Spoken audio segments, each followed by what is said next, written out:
तो दोस्तों, आज हम सीखने वाले हैं कि टू डायमेंशनल व्यू, जिसे हम ऑर्थोग्राफिक प्रोजेक्शन या ऑर्थोग्राफिक व्यू बोलते हैं, उसके ऊपर से आइसोमेट्रिक व्यू या ड्राइंग, कभी-कभी हम इसे आइसोमेट्रिक प्रोजेक्शन भी बोलते हैं, वो कैसे बनाएंगे। देखिए, यहाँ मैं आपको बता दूं कि आइसोमेट्रिक व्यू और ड्राइंग एंड आइसोमेट्रिक प्रोजेक्शन में बहुत सारा डिफरेंस है, यानी दोनों अलग चीज़ है।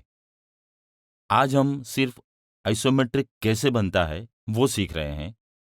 तो चलिए वीडियो की शुरुआत करते हैं। इसके पहले मैं थोड़ा यहाँ पर करेक्शन ले लेता हूँ। यहाँ पर ये जो लेंथ है वो बहुत करेक्टली नहीं दिख रही है। So this length is of 100 mm। यहाँ पर एक लेंथ नहीं दिख रही है, ये 10 mm है। ये इसकी थिकनेस भी 10 mm है। ये डायमीटर 15 mm है। दोस्तों, जैसे आप लोग जानते हैं कि कोई ऑब्जेक्ट दिया हो, यानी 3D ऑब्जेक्ट, जैसे कि दिस इज 3D ऑब्जेक्ट, है ना, उससे हम ऑर्थोग्राफिक कैसे बनाएंगे ये हमें आता है। एक्स डायरेक्शन में देखो, वहां से जो दिखता है फ्रंट व्यू है, हमने बना लिया। This is your front view, this is your front view. ऊपर से देखो, जो दिखता है वो टॉप व्यू है, तो ये आपका टॉप व्यू है। तो ऑर्थोग्राफिक बनाना गिवन ऑब्जेक्ट से मेरे हिसाब से काफी इजी है।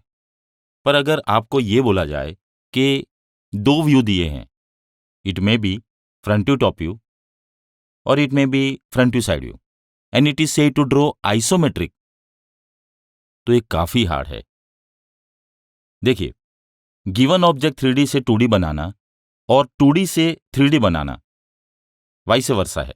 ये करने के लिए हमें सबसे पहले ऑब्जेक्ट को समझना पड़ेगा।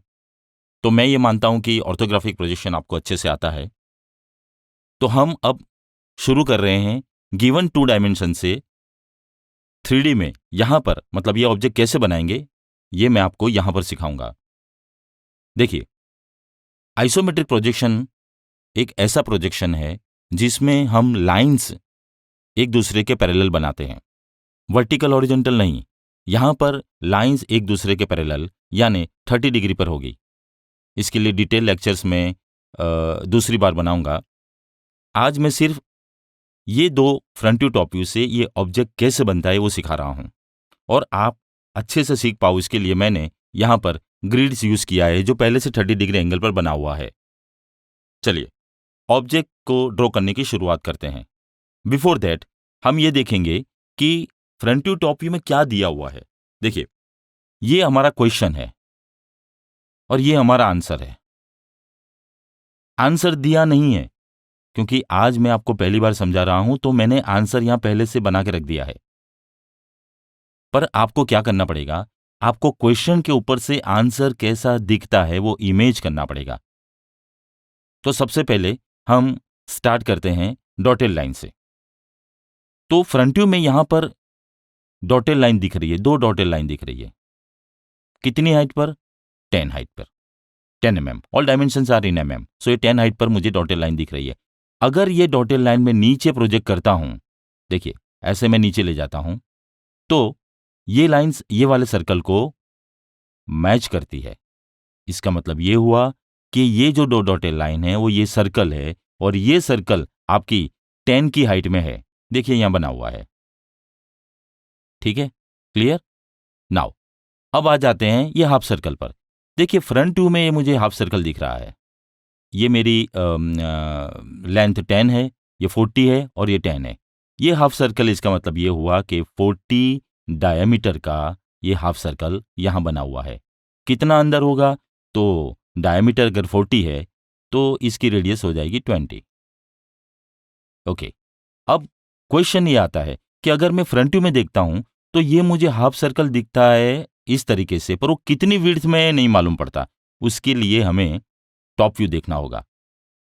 टॉप व्यू में ये वाला हाफ सर्कल पूरे 50 में दिख रहा है। देखिए पूरे 50 में वो दिख रहा है, तो इसका मतलब ये हुआ कि ये हाफ सर्कल थ्रू आउट है। जैसे ये वाला सर्कल सिर्फ 10 हाइट में है, क्योंकि मैंने दोनों को मैच किया तब मालूम पड़ा, नहीं तो हम सिर्फ अगर टॉप व्यू देखते तो जजमेंट ये आता कि ये हाफ सर्कल पूरे में है, मतलब पूरे 40 में है, ये वाले 40 में। पर वो ऐसा यहां पर नहीं है। ओके ठीक है, इस पर आ जाइए। ये आर्क देखो यहां पर, ये आर्क यहां दिख रहा है टॉप व्यू में, पर फ्रंट व्यू में नहीं है। इसका मतलब ये हुआ कि ये वाला आर्क हम टॉप व्यू में देखेंगे तो बन रहा है। और कैसे बन रहा है?